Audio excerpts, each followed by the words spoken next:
Hello mga Mex, kung naghahanap ka ng mga ganitong klaseng tutorial video kung paano ayusin o refix natin yung Gmail natin dahil full storage na po ito at naka-receive na po tayo ng email galing kay Gmail na ganito.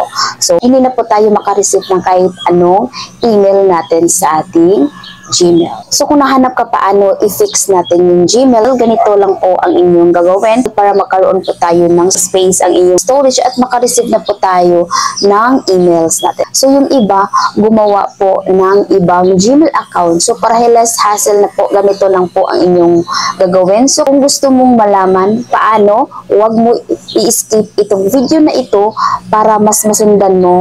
So, before we start, kung bago ka pa lang sa YouTube channel ko, huwag kalimutang mag-subscribe and pindutin yung notification down bell below para palagi kang updated. So, magsimula na po tayo. Then, mag-start na po tayo. I-open nyo po yung Gmail ninyo. Tap nyo po itong profile nyo dito sa upper right side. Makikita po natin dito na 96% of storage used, 14.4 GB of 15 GB used. So, a few weeks ago, naging 15 GB of 15 GB used po ito. Kasi full storage na po yung Gmail account ko. So, makikita po natin dito sa Google na February 26 nag-email si Gmail sa atin na you can no longer send and receive emails on Gmail. So, 100% full. It's been 30 days since you reached the 15 GB storage limit for your Google account. As of February 25, 2025, email sent you to have bounced back to the sender and cannot be recovered.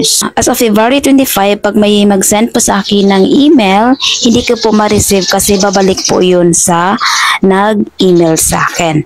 So, hindi na po yun ma-recovered. So, ang gagawin natin para magkaroon po tayo ng space, back lang po tayo at hanapin po natin yung photos. I-click nyo po yung photos or i-open nyo po. Then, your storage is low, 96% full. So, ang gawin po natin dito, i-click nyo po itong profile nyo dito sa upper. Then, tap nyo po yung backup. Then, i-turn off po natin ito. So, na-turn off na po natin itong backup sa ating photos and videos. Then, hindi po ibig sabihin na pag na-turn off na po natin ito, magkaroon na po tayo ng space sa ating Gmail. Ang purpose lang po dito, for example, ito na po. Na-turn off na po natin. So, mag-take ka ng picture and videos ka.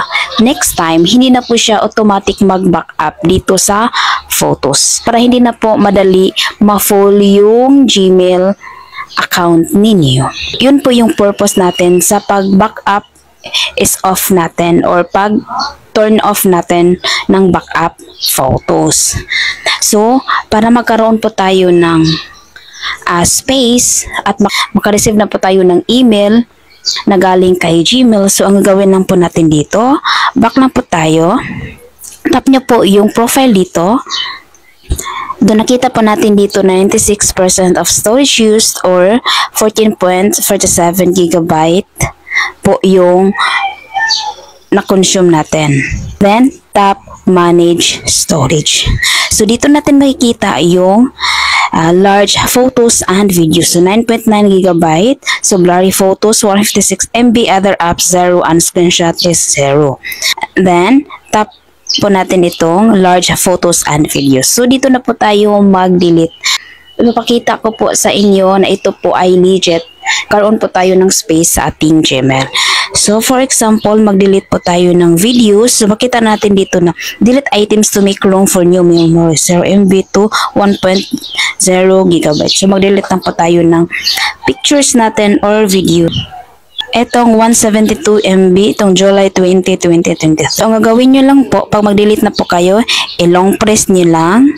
And then, i-select nyo po dito yung gusto ninyong i-delete.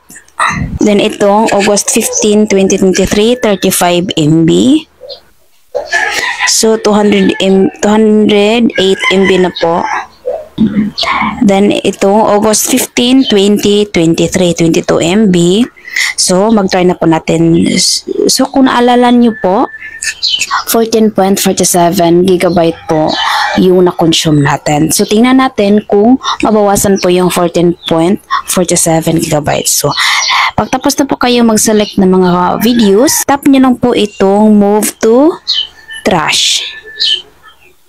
Tap move to trash. Then, tap ikes. I-refresh lang po natin. I-open po natin ulit itong photos. Then, tap po natin itong profile.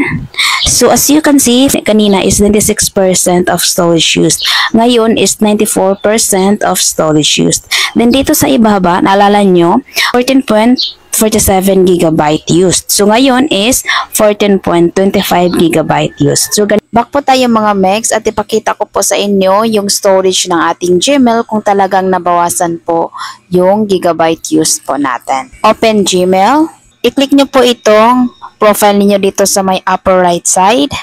Nakikita naman po natin mga megs na kanina is 96% of storage used.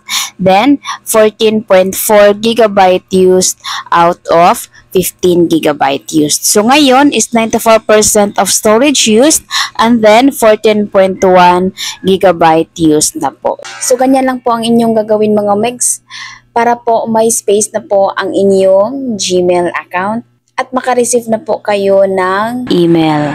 So, I hope po nakatulong po sa inyo and see you to the next tutorial. Bye-bye!